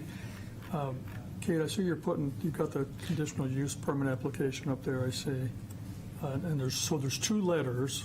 We are responding to the one that we sent to you folks on, well, first we got a memo on February 21st, and we responded on February 25th. And I think that's the best first one to start with, if that's okay. Because what it said, the memo to us, was that the site plan regulations under section 1.2.1 were applicable, that it was triggered because of two things. One, that we had a impermeable concrete cap of 5,000 square feet, which is more than the 500 square foot threshold. And secondly, that we were proposed rerouting of the stormwater drain. And so in that letter here on the screen on February 25th, we say, well, and we think it's quite straightforward, that we request an exemption for the three criteria which are identified in the section 1.22 of the regulations, which first they identify what those exemption criteria are. The first is that there's no increase in building height or gross floor area. And we note that this criterion is met because there's no building proposed, nor does it exist within the project limits of work. And this 5,000 square foot concrete cap is being required by the US EPA as part of a project to cover some low-level underlying PCB impacted soils. And so that's why this concrete cap concept, which is approved in the regulations, is being proposed. And secondly, the next criteria, 122B, is that there's no increase, this is the criteria, in the setback of any structure or vehicle service area from the property line. And there's no such increase from this proposed cap. And thirdly and finally, under 122C, the lot coverage by impervious surface does not increase by more than 500 square feet. So I think here's the crux of the matter on this first item, the concrete cap, is that this concrete is actually going to be placed on top of an area that's been graveled. In fact, this is a boat storage yard to back up, and has been for many years. And in fact, it receives new gravel, 3/4 inch stone annually in active boat storage areas. The overall property itself is 3.02 acres, so it's roughly 80,000 square feet is either existing refreshed gravel or historical degraded gravel in parts of the site. So when you add that plus the 10,000 square foot paved area and building area, we're about 100,000 square feet of the 130,000 square feet that's already impermeable. But back to the gravel, which is considered an impervious surface according to the City of Portsmouth zoning and planning regs, we are not in fact changing the permeability. So we're not increasing by 500 square feet. We're simply putting a different kind of impermeable material within this 5,000 square foot area. So, and in terms of, and there's some photos, and Kate had put up some photos of where this is in the conditional use property application. It might take a little while to get there, but these are our drawings.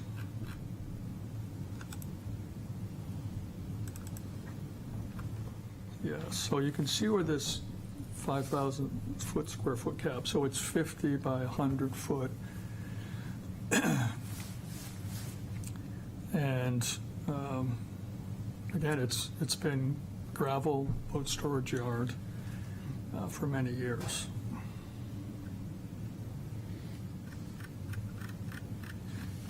Now, there's a second item that said that in the April 21st letter, February 21st letter to us that said, well, because we're doing a proposed rerouting of the stormwater drain, that could also trigger the regulations. However, we never intended to reroute that. What we did say was that we wanted to plug that because what we're doing is just below that concrete pad area, there's a small wetland. So we're removing a very small area. It's about 11 cubic yards of just down to a foot in some very specific areas that were not addressed. That means they didn't remove the PCB impacted sediment in prior remediation efforts going back 6 or 8 years before. So we're concerned that the salt grass restoration that we're going to put into the wetland, that might be impacted by this stormwater drain, which is actually, for what it's worth, doesn't have an official easement. And recently, the city had came and essentially cleaned out that stormwater drain. So there was a concern by us that there would be a scouring effect of this newly planted grass. And so there was some back and forth, and on March 13th, we did get a Concom determination that we could move forward to the planning committee. But there were some stipulations. And one concerned the stormwater drain, and frankly, we decided to go back and look at the fundamentals. Like, is it really creating a scouring effect? We had an assumption that it might. But we decided for 2 months to watch in March and April to see how much rainwater, which is 2 of the annual months where you get most velocity and rainfall volume. And then also looked at the service area, upgrading it. We were assisted in this by Haley and Ward, civil engineers. Aries is environmental engineers. And we determined that, well, there actually isn't that much rainfall coming, partly, I guess mainly because there's a relatively small service area, and that wasn't apparent to us.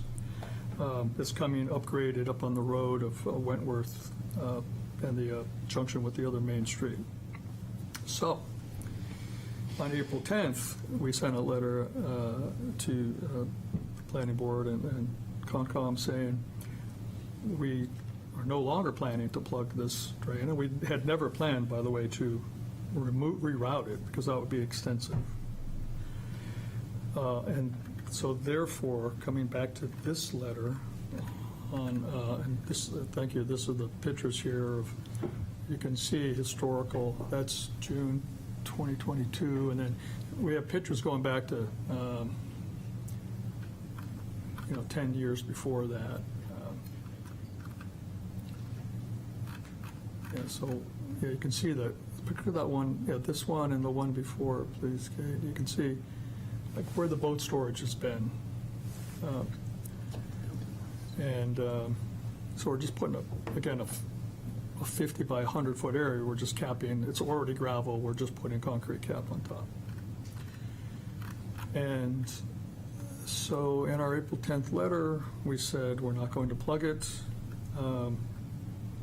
And so coming back to this criteria in the February 25th letter, since we're not impacting or doing anything to the stormwater drain, that is not a criteria. So, or an item of concern which would trigger, in our opinion, the site plan regulations. So it should be just limited to the matter of the concrete cap. And for the 3 reasons, the 3 criteria that are allowed to make it a designation as a, quote, small project, we think we are eligible for that exemption.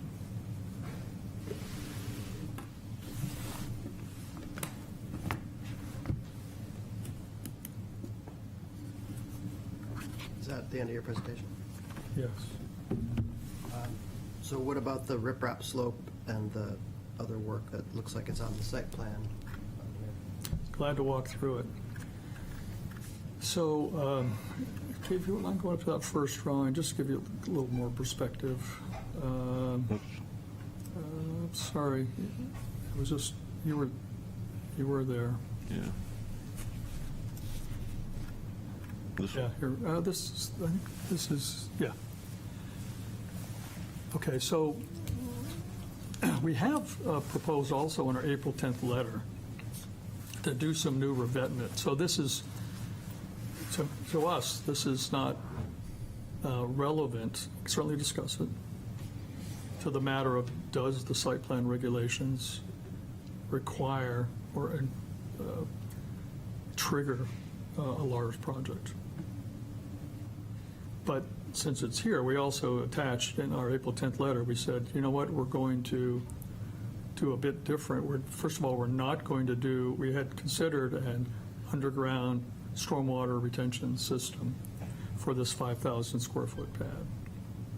But we went back and looked at the overall stormwater runoff and saw that several things, that the, kind of looking at the stormwater regulations, that the summation point is actually only one, and it's in the wetland, and that does not change. That there's overall, no impairment to, to the site. There's no significant inflows or velocity overall because of this very extensive and proportionately dominant amount of gravel on the site. And however, in looking at the stormwater system, which is going to be off to the left, that is the west of this concrete pad, it got first very close to the stormwater pipe. Also, the soils weren't quite suitable, and because looking and stepping back and looking at the stormwater quantities, volumes, velocity, we thought, well, why don't we just simply put a revetment system, which is, you can see here, we'd already planned to have this riprap. This is the pinkish area, and there's already been essentially a crib wall, and still exists. And in fact, what had happened when remediation occurred to get down into the wetlands area, and also in the upland soils, to remove PCBs, these stones that had made up the prior riprap, and which can be seen to the upper right area of the pink, still exists as a one-to-one vertical retaining crib wall. That we're simply restoring this pink area as riprap using the same stones that have been stockpiled off to the left of the site. Plus, we're adding some 3-4 inch stone as well. And now, again, as stated in our April 10th letter, we're going to have this revetment stone, which is about 15-inch depth of stone. This is in this darker pink area at the northern edge of the concrete pad. And that'll be a diameter 6 inch. And so that's going to accommodate runoff from this pad, and in fact, anywhere also from the site running over the slope here, which is in the 2 to 3% slope. Now this is, we put this in our April 10th letter, really addressing the fact that we weren't doing two things, plugging the pipe, nor going to use the underground stormwater detention basin. And we propose to put that in our revised electronic and hard copy application to the planning board after this TAC meeting. But we thought, well, we should get through this TAC meeting and see your decision, because if it's a large project, then that means more stormwater calculations and so on. Although we did note that, for the reasons I just said, that in terms of significance, there's really no increase or effect, in the stormwater volume and velocity across the site.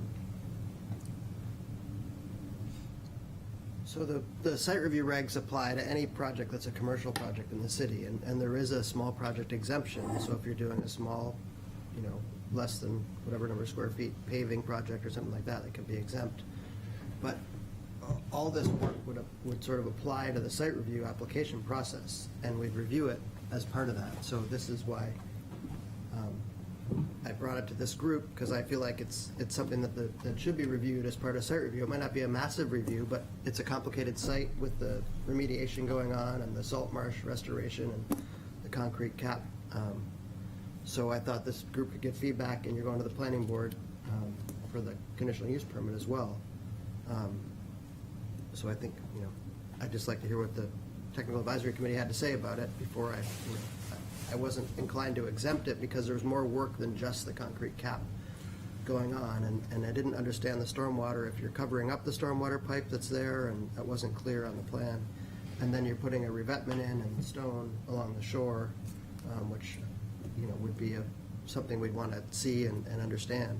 Certainly, but I would point out that there's no increase in the impermeability. It's simply putting stone back on. These areas indicated in pink or dark pink. We're simply putting stone back on where stone was.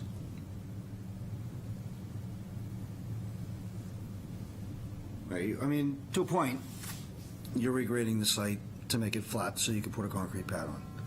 The issue at hand is that the state has a historic culvert that crosses Wentworth House Road that at some point, someone, most likely a former owner of this site, extended that culvert system to get it to the creek. And the state has concerns that they don't have any documented deeded rights to that pipe, but clearly if that pipe were to be impacted in any way, they need to be able to clean it, maintain it, whatever they need to do, otherwise it floods the road. So what we were asked from DOT, and it's not clear, they looked at the plan, we looked at the plan, cannot see where this stormwater pipe is in relation to your concrete cap. So we're asking you to field locate that pipe, wherever it is, and confirm that it is not going to be covered by a concrete cap. If it is, the state is going to be very interested in relocating that pipe around your concrete cap, which might be the best solution anyway, because, and I'm not an environmental engineer, I'll start with that, but if there's a drainage device that's going and freely draining the soil under the concrete cap, and there's contaminated soil under the concrete cap, then theoretically some of that water could discharge along the pipeline somehow. The pipeline is in very poor condition, probably should get upgraded as part of this application, but again, this is not a city pipe, this is a state of New Hampshire culvert that got extended onto private property, probably by the private property owner.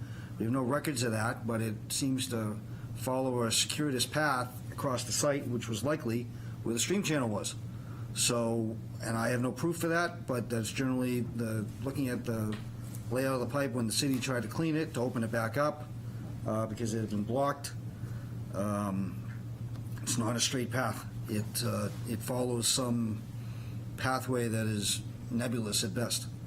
So we just want to make sure that the water that needs to pass through that pipeway is going to be accounted for in some way. So that's really our biggest concern with this project. It has nothing really to do with the concrete. I mean, I don't think there's anyone here that is against remediation. I think we're all in favor of it, as long as it's done responsibly. So I guess that's my spiel. May I respond to that? Absolutely. So the pipe's nowhere near the concrete pad. Okay, well, if we can show the pipe on the plan, We can, because. you can see that, and then we would probably be less concerned. So its outlet is shown on the plan right now, on this drawing. I think if I could blow the scale, I could probably see it. It's right, actually, you see this line that goes AA, see that from A to A? That's essentially, it's just off, just to the south of that. So we have other drawings that's in our CUPA application. It's engineering sheet 5. It actually calls out where this is, and we also have photographs in our application that shows, a picture of it. Yeah. And Problem is, so it's not located all the way across the property, so we don't know where it is. we don't either. We only know from right there, looking at that where it says FG 14.40. We thought to put our stormwater system from there extending off, and it went the area we investigated in test pits, 30, 40 feet off to the left. And so we could see we were getting close to that drain. So we can speculate from where it comes off the property and where it might be going, but We don't want to speculate, we want to know. well, what we could do, I suppose, You need to do some testing of some GPR sort to to figure out determine where the pipe is. where the pipe is. And make sure that we're not putting a concrete cap over it. Yeah, I think that would be a straightforward solution and pretty quick. In terms of, did the prior owner do something with that pipe or require, again, it's underground its entire length. So where it daylights is up on the junction of the road. Oh, I understand where the fill is today, but what happened there 70, 80 years ago is not documented anywhere. We don't have records, I'm sure you don't have records. No. But it's following some weird path that leads me to believe that, they did that for a reason, whether they were following a seam in the ledge, or if they're, I just want to make sure that we're not encapsulating something that probably is going to need to be changed in our lifetime. Yeah, so that's easy to find and verify. Okay. So we're pretty confident that will show. That is our Certainly biggest the concrete cap is not doing that. The remediation itself, as long as it doesn't impact the state's drainage, I think we're fine with it.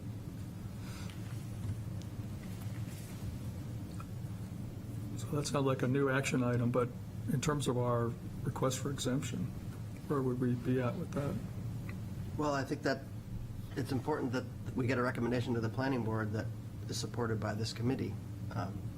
If you can find the pipe and it's not under the cap, then I think the committee is going to have no problem with it. It sounds like the CUP dealt with everything else out there, conditional Yes. use permit. Yes. So the biggest concern then is, that, I mean, Dave raises a good point. The other point is that if that pipe is under the cap, isn't the cap capping contaminated soils? And if the pipe isn't in good shape, it could wash that out. So it's going to undermine the remediation effort, I would think. Be another concern. But if you can find the pipe and it's not under that cap, then presumably it's outside of the area of the remediation, which makes it a Yes, it is. Outside, and again, this is going on the surface. This is a 6-inch concrete thick cap. on No, 6-inch stone. I get that, Bart. We want to see from where the pipe starts, going onto your private property, all the way, wherever it goes, Right. to where it outfalls. And we Understood. want to make sure there's no concrete cap going on top of it. And so I was just For going, sure. okay. I was going to add that the rest of the restoration is simply 6 inches, where you see the green, for example, 6 inches of soil on top of that. So there's really no subsurface excavation, except in the wetlands. That's the red boxes in the wetlands, and then 2 tiny purple boxes that are half a cubic foot also. Again, That's the only we don't really, excavation. I personally don't care about that. But the I just want to make sure Conservation you're not Commission does, and they blocking got to review drainage. it. So the Conservation Commission got to review that. Yes. They're going to make a recommendation to the planning, they already did make a recommendation to the Yes. planning board. This group cares about stormwater and impervious surface and site development, and the biggest issue is the stormwater. Understood. Even if it's stormwater of others that passes through your site. Right. Right. So I just wanted to, when I heard you say, I had the impression that you thought there was significant subsurface excavation. There's not. No, Okay. I do not feel that way. I just wanted to make sure. Just want that to it's make sure that we're not Right. Causing it being in the foolish. future. Yeah. Right. Okay, well, I think we Yep. understand that. I And just have- so we'll wait for the TAC determination, and then, again, this new drawing here, we actually have a new drawing. So we have the couple application, and our approach was to have an addendum, which just shows, which addresses, there were 4 stipulations in the Concom, and one of them we just talked about, which is we're not plugging. So the other 3 are straightforward, like wetland seeding instead of, fescue and so on. So we were just going to have an addendum, a page that says, this is how, there's some changes in our CUPA. and a new drawing.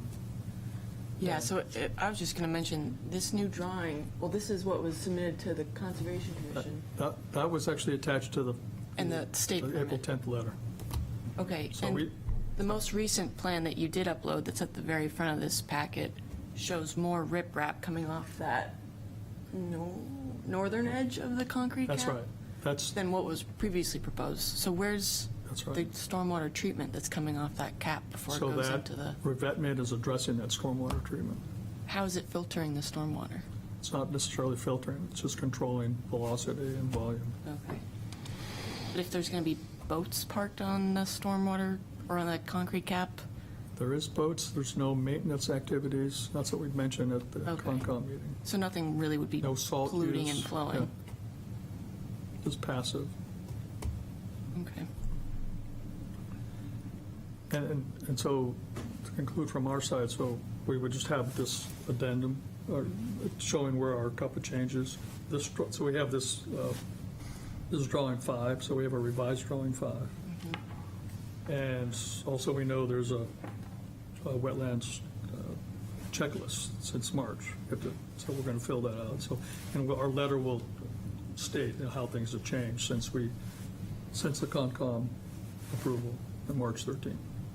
We're going to want to see that Yeah. pipe plan before you go to the Yes, planning sir. board. Yeah. We're going to Yes. want to see that. Yeah, so we're going to do that immediately. Okay. I guess the question is, do we need to see it here at TAC?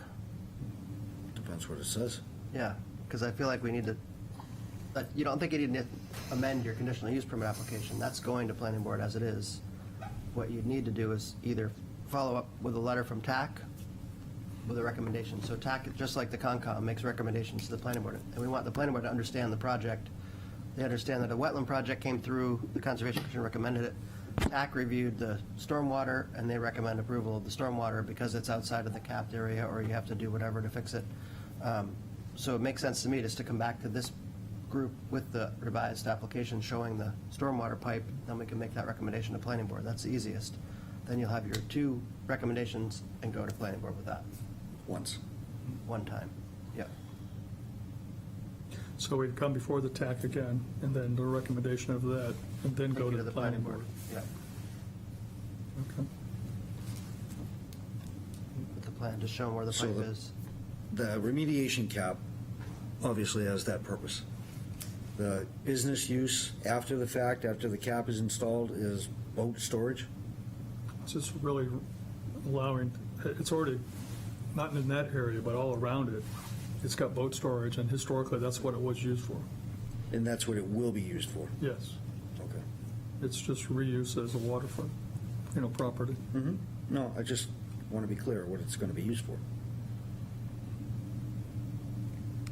There's no place to like It's boat parking. hose anything down. No, it's boat parking.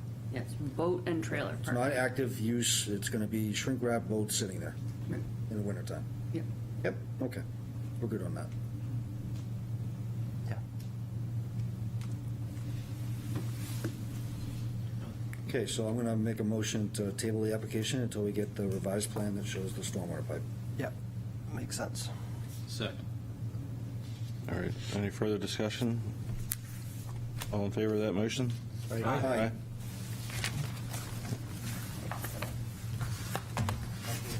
Very much. All right, with that, we'll adjourn for the day. Thank you all.